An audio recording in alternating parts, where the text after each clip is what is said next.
Lief vastelovend vriend, Astrid Dotlin weer hier met een nieuwe schminktutorial. Wil je met vastelovend met oudste oud zijn? Check dan zeker deze video. We gaan nu een panterlookje, tijgerlookje maken. Ik ga er voor eerst mijn gezicht helemaal wit maken.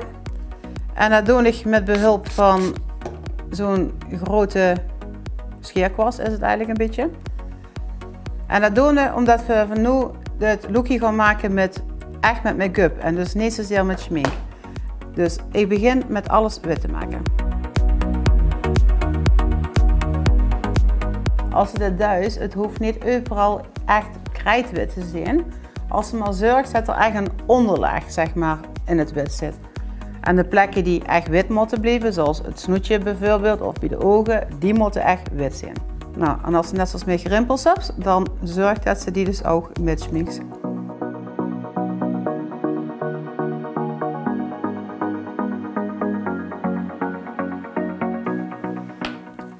Dan breng ik een klein glansje aan eerst om het iets softer te maken. Daar hebben ze maar echt heel weinig van nodig, want je wilt niet dat het te veel glans heeft. Dus het duist eigenlijk een beetje poeder erop en dan dep ze het hier zo erin. En dan gaan we door naar de make-up. Ik begin met een groene tint.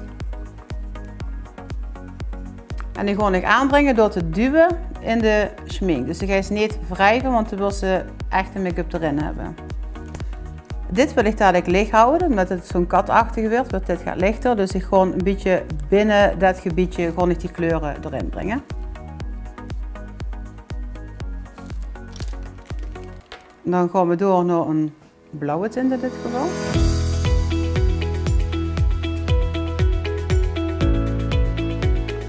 Daar waar ze het wil laten overlopen, dus blenden noemen we dat, dan ga je ze echt een beetje draaiende bewegingen maken.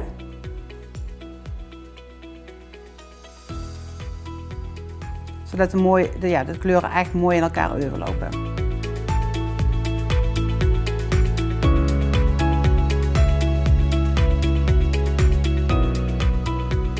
En ook hierbij geldt dus als ze het gaat feller wil hebben, dan dus echt duwen. Wil het geblend werden, ga je echt draaiende bewegingen maken. Het snoetje is bij katachtige eigenlijk altijd wit, dus dit laat ik ook nu wit. Dus ik zorg dat dit licht blijft. Dan ga je door naar een volgende kleur. Oranje.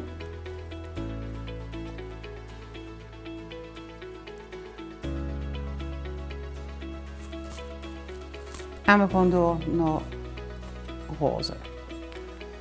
Ik zorg wel ervoor dat de kleuren die ik nevenaan pak, dat het wel een beetje met elkaar mooi blendt. Dat we geen gekke kleur in het blendgebied krijgen.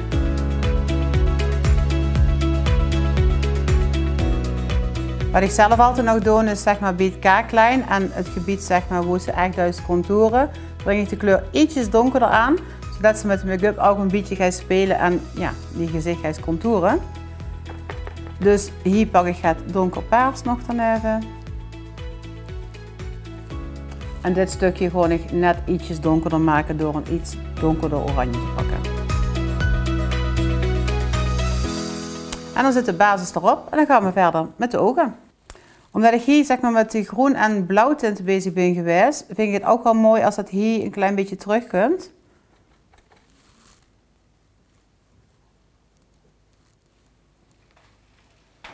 En dan werk ik eigenlijk weer naar buiten toe iets donkerder, waardoor we eigenlijk nog meer dat katachtige gaan krijgen.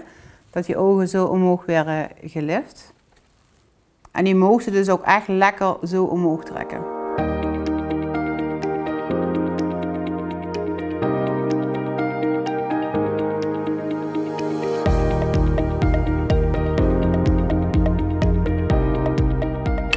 Vergeet nooit de onderkant van die ogen ook mee te nemen. Zeker als het heel erg wit is het wel mooi als er een beetje kleur in komt. Nu vrees ik misschien aan waarom ik eerst wit heb gedaan. Nou, dat doe ik omdat de kleuren op een witte ondergrond veel mooier uitkomen. Vandaar dat als de basis wit is, dan werden de kleuren ook veel feller. Dan gaan we de wenkbrauwen weer even aanzetten. zorgt ervoor bij zo'n lookje dat ze de wenkbrauwen echt betrekt zo richting de neus. Zodat het nog meer een beetje katachtig wordt.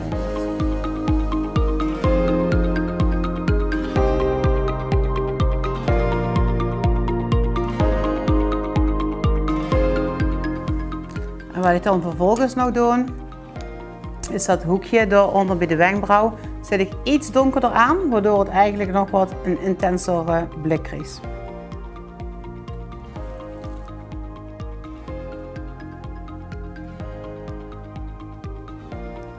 Goed, en dan zit de basis erop en dan gaan we verder met de schmink. Ik pak hiervoor gewoon zwarte schmink en een penseeltje.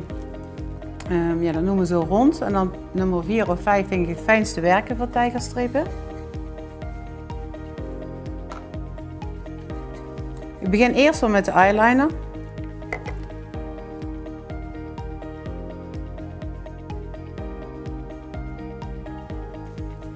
En omdat dit een katachtig lookje is, ga ik de eyeliner nog best wel extreem maken, dus echt ver omhoog.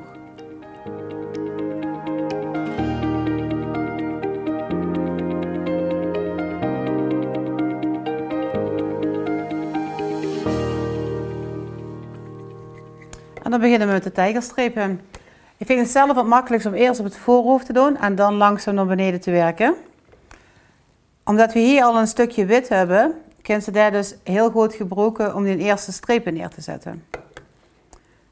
Bij een tijgerstreep dan begint ze met een heel dun stukje, dan wordt het dikker en dan komt er weer gaat dunner.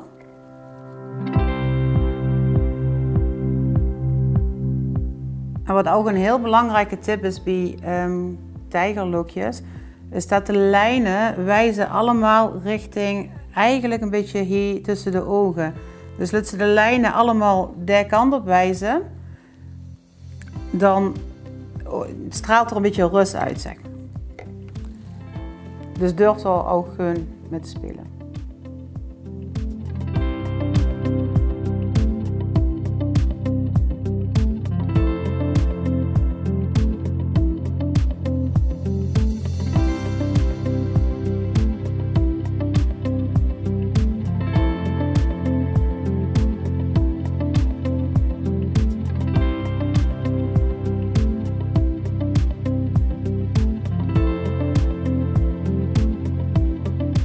Ook hier gewoon natuurlijk panterprintjes bij maken.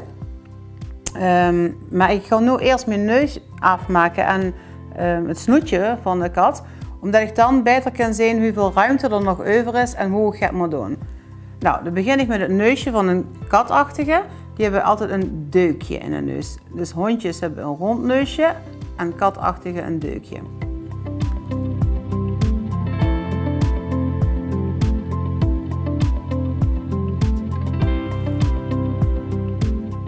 En wat ik zelf altijd mooi vind, is als het neusje een beetje vervaagd wordt hierboven.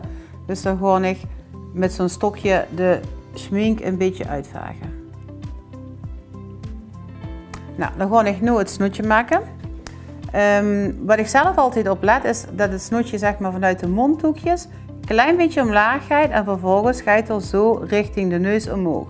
Ik maak hem zelf nooit te breed, omdat ik het niet mooi vind. Dus ik blijf eigenlijk een beetje in de eigen lachplooien.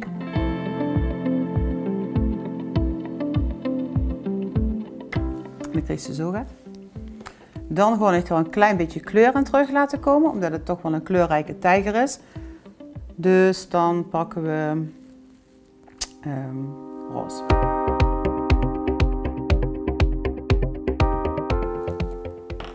Ja, dan gaan we nog die snorharen maken, noem ik het maar even.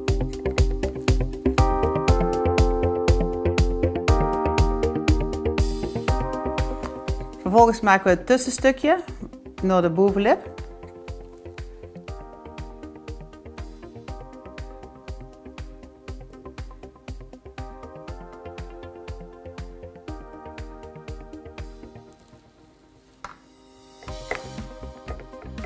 En dan maak ik in de bovenlip zo'n beetje zo'n driehoekje dat er eigenlijk in het cupidoboogje valt.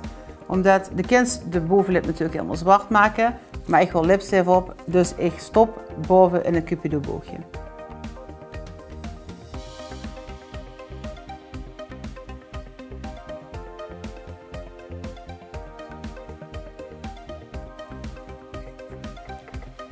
En nu gaan we het verder opvullen.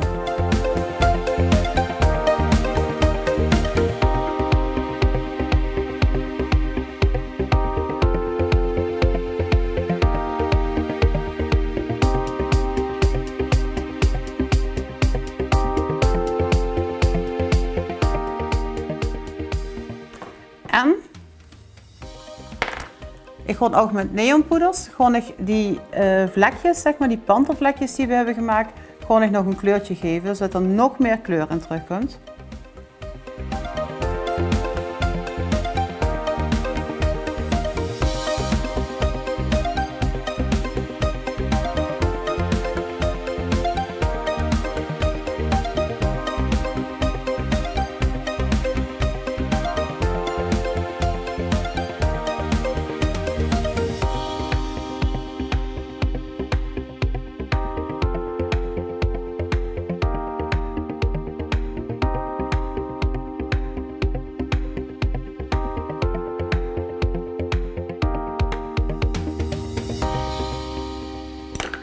En dan gaan we weer met zwarte oogschaduw, gaan we weer aan de buitenkant ook weer, omdat we hier ook oogschaduw gebruiken, in de lippen terug laten komen, zodat het meer een geheel werd.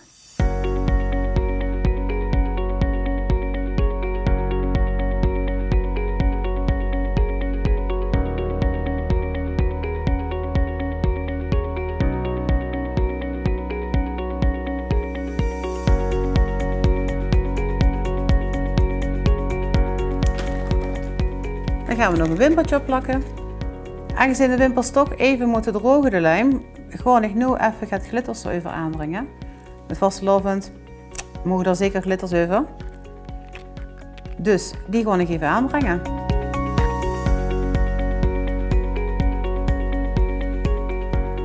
Zo, de glitters zitten erop.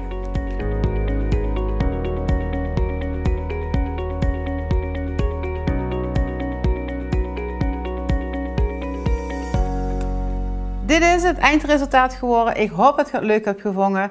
Laat het zeker hier beneden in de comments achter. Vind ik hartstikke leuk.